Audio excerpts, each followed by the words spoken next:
Okay, so 6th of February 2026, and this is a straight follow-up post on my last post on the original meaning of economics, the science of household management and managing a family, which was the original meaning. So if you've not seen the post, go on my playlist and watch the post, because it is really fascinating how that word has been, quite perverted and twisted, and managed to get the whole family unit and management of a house completely eliminated with a new definition, which is the state of the world that we're in.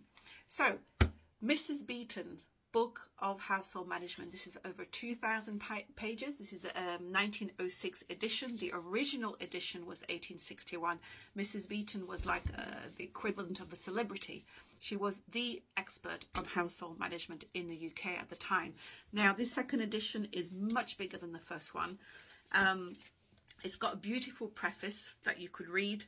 The good thing is, the book, this copy is on Internet Archive, and I put the link in the description, because I would really encourage at least just reading the prefaces and perhaps looking at the list of general content and illustrations, and particularly the medical section at the end, because I'm going to take this up for the bulk of this post, because you can go down incredible rabbit holes with it. But once again, the main thing that it shows, as I point out in most of my posts, is one, the level of English, the level of vocabulary in this book. This is a 2,000 page book there, which is meant to be for women that run their household. Yeah, and it's extraordinary. I've had to use a dictionary reading throughout. There's so many words I do not know, and usually, I'm quite knowledgeable. Well, I thought I was knowledgeable and had a good vocabulary, but clearly not good enough for 1900. So I've learned a lesson. I'm humbled.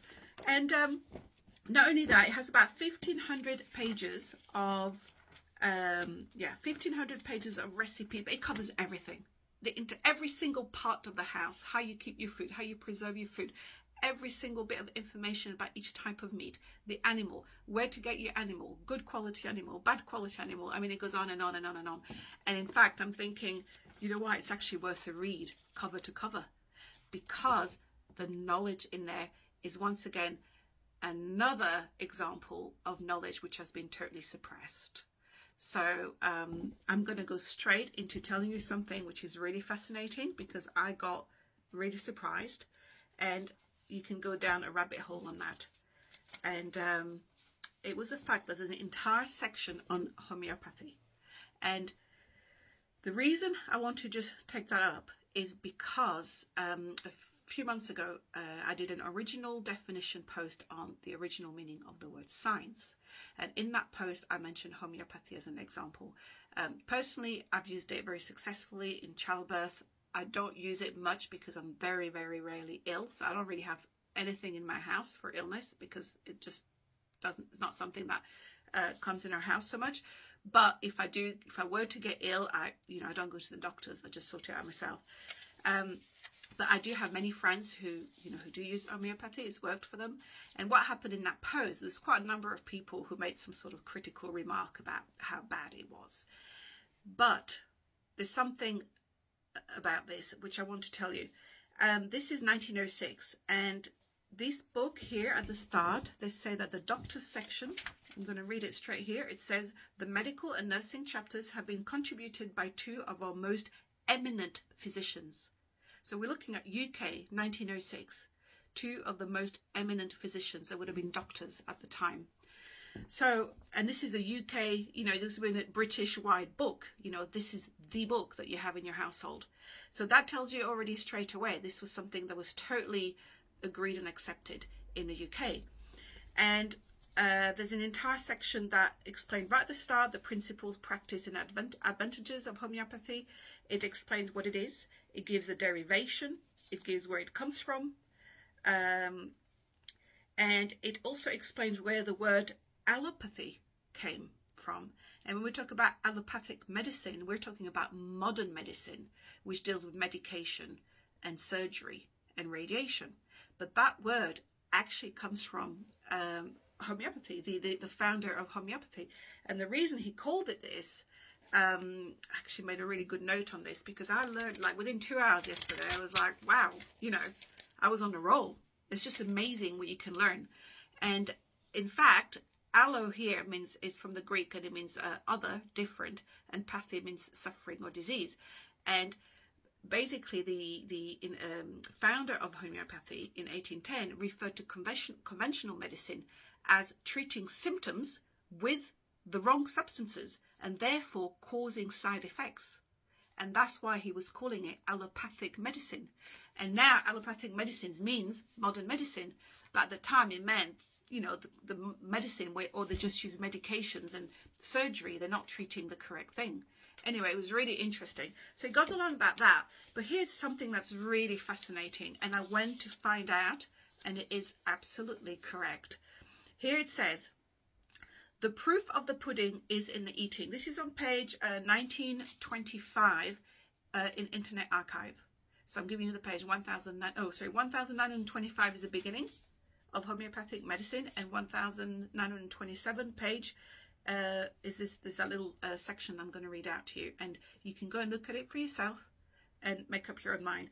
But it says, the proof of the pudding is in the eating, and the value of homeopathy has been proved in giving a much lower death rate in all the most severe diseases, i.e. cholera, yellow fever, typhoid fever, smallpox, pneumonia, and lately in plague, than the allopathic method. So they were getting better results of conventional medicine. The success of homeopathy in cholera in Austria in 1836 led to the repeal of the law prohibiting its practice in that country. And if it can more successfully combat such severe diseases as those mentioned, it can more successfully combat also mild ones. So I went to look online to find out what happened in 1836 in Austria, and indeed there were several epidemic of cholera in the early 30s, and it is true that homeopathy saved a huge number of people, whereas standard medicine at the time didn't. And it wasn't just there, it was also in Germany, in Hamburg, with other epidemics, and there's many records on the subject where epidemics were averted and many people saved using homeopathy. So this is really interesting, and it's actually all recorded, and this is in the book. This is in a book, and that's right. Homeopathy was forbidden and bad in Austria by royal decree, and that was repealed when it was proven that so many people had been saved, and so then they could allow it. Now, what is really, really interesting is now we're going to go on to what's happening in America as well, because it's just very, very interesting. If this is an NHS, I've just printed that off the NHS UK website. This is the official website where you go on it to find out about diseases and what the NHS does. So I put in homeopathy. I knew it was like that already because I looked at it, but I wanted to print it. It says, a 2010 House of Commons Science and Technology Committee report on homeopathy said that homeopathic remedies perform no better than placebos. In 2017, NHS England said it would no longer fund homeopathy on the NHS as the lack of any evidence for its effectiveness did not justify the cost. And this was backed up by High Court judgment in 2018. Does homeopathy work? There's been extensive investigation of the effectiveness of homeopathy. There's no good quality evidence that homeopathy is effective as a treatment for any health condition. Then it says, among the most common conditions that people seek homeopathic treatment for are asthma, ear infections, hay fever, mental health conditions such as depression, stress and anxiety, allergies such as food allergies, dermatitis, arthritis, high blood pressure. There's no good quality evidence that homeopathy is an effective treatment for these or any other health conditions.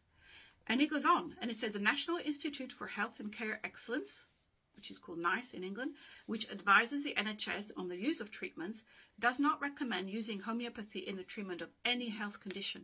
Now, that same organisation, on the other hand, will recommend antidepressants, a host of psychiatric medication for all these mental illnesses that I've been telling you about, very powerful, very destructive antidepressants from Big Pharma, and they will, of course, recommend, the vax. Even for COVID. So I'm just making a point here. And yet something which doesn't have any side effects, they go and attack it. And it goes on, it still again repeats, and that there's no evidence. It says it here again. Most recent review carried by the EU concluded that there was no evidence to show homeopathy is effective as a treatment for any health conditions. But what is incredible, here's you have this book that gives you the entire theory on several pages, products to have in a house, why it's got to be used, and give you the historical events where it was totally proven that it was workable. And then you start to think, because you have the Flexner report, this famous Flexner report, and the Americans really suffered from that. Well, the rest of the world in the end, because when the Flexner report came out in 1910, and then made, as a result, so many schools, medical schools for homeopathy, chiropractic, naturopathy, osteopathy, all these methods, all these disciplines, which were quite normal and accepted, then became alternative or complementary medicine, where most of the colleges and schools were closed in the US. All but 2 black medical schools were also closed. And they changed the entire system. So if you wanted to go to medical school, you had to go through a particular system. So even then, there was a relentless attack on those, quote, alternative complementary medicine, which was actually the real medicine of the time. I also talked about the United States dispensatory book from 1920. I made a post on that. There were earlier versions. By 1920, 75% of the remedies were still natural. By 1950, almost all of them were gone, replaced by big pharma medications. But isn't it interesting that you're looking at now a span of time, I think homeopathy started around 1800. So you're looking at about 200 years, and that subject is still being attacked, with the NHS now telling you it gives absolutely no result. But I know many people who've used it, and I've used it myself, and it works. Okay, it may not work for everybody, that's fine, but we're looking at a book here of household management used by the entire United Kingdom, which is telling you the evidence and where to go. And when you go and look for it, you find it, and it's there. Yet you've got the NHS there saying, oh, EU has confirmed, there's no proof of ever having worked. So you can make up your own mind on that. But what's also interesting, back to this Flexner report, there's a chap later on, which I think the Americans you will have heard of, because I've heard of him several times, and I'm not in the US, but it's a chap called Maurice Fishbane. And this guy, for 20 years, was the editor of the the Journal of American Medical Association. And he attacked anything which was alternative. Even talking therapies, and completely went for the big pharma, and was very happy to have tobacco company advertising, even though it was known of the danger of tobacco and the disease that it created. So he didn't mind that, but he was a very, very big attacker in anything to do with homeopathy, chiropractic, and that sort of things. Really, very, very intensely attacked it. And this is also recorded, really easily recorded, so you can go and have a look at that. So yeah, I mean, there's so much more, but I thought I would tell you about this because it is really amazing. And I'm going to turn my camera around just for a couple of minutes, because I'm already 13 minutes into this, and you can have a look. Okay, so here we go. General content: mistress, housekeeper, cook, the kitchen, marketing, introduction to cookery. I mean, it goes on and on and on with everything. It's really quite amazing. Here you go, all different cookery. Then you've got the doctor, the nurse, homeopathic medicine, legal memoranda. And just to give you an idea, it's just, what it has as well is for every recipe, it has a price. So it gives you the average cost. So this is really where we see economics coming into its own, because the woman who would manage the household, because it wasn't a man, would work out and do the whole financial planning for the food. So you could plan really exactly what you're going to have. It would have the cost here, 11 pennies or 1 shilling. Yeah, without the stock. There you go. Artichoke soup. I mean, there's so many recipes, and there's some lovely, look at that, some lovely plates. And look, to cure pig's cheeks, to cure or pickle pork. I mean, there's everything you can think of. Game and poultry. I mean, I don't know how to do any of this. Chicken souffle of. recipes for cooking game. It's just goes on and on and on. I mean, we're looking at all the recipes here.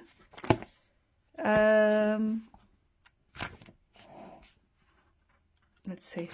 Here you go, 1,257 pages. Next chapter, the art of carving at table. I'm not good at that. Oh, and there's more recipes. Look at that, drop cakes. More. It just goes on and on. Indian dishes, curry, herbs. Okay, now we go into English and French names of articles of food. It's got a whole glossary as well here. That's amazing here. A whole dictionary, glossary of culinary terms. You see, we don't forget the dictionaries. Make sure the words are understood. How you set up your tables. It doesn't matter, you know, whether you're rich or not. The point of, obviously, this will be for a rich household, but the technology in it and the science of how you handle the food, how you preserve it, this is something that everybody can learn. And decorate your table. Look at that, guest cards. And it has entire yearly menu here. Dinners for 8 persons in May. Specimen menus for 6-course dinners. My God, it just goes on. Domestic servants and the duties, so that would be for a big household. And then you have infectious and contagious disease, so you have the whole doctor section. Look at that. How you bandage. It's got everything. Infection, accident, sudden illness. It's got a section here, by the way. Look at that. I didn't know that electrolysis already existed in 1906. So if you wanted to get rid of your hair, you could do electrolysis. Isn't that amazing? I had no idea. I had no idea that electrolysis existed already. I thought it was rather new. But, you know, they were ahead of the game. There's a section here on hysteria. But I'm going to take this up separately because this is a really important topic in psychiatry, with hundreds of thousands, if not millions of women killed off. Basically in asylums over several centuries because of this topic. It's very important, but here the handling is very good, as in it's not abuse like psychiatry. And then you have this whole section here, homeopathic medicine. Really, really fascinating. And here, this is a chapter, the paragraph that discusses this situation in Austria, and then it gives all the information, what each item is, what you can do. Look at that. Brilliant. And this is a whole legal section. Inhabited houses, jury, all sorts. You know, things that you would need to know at the time.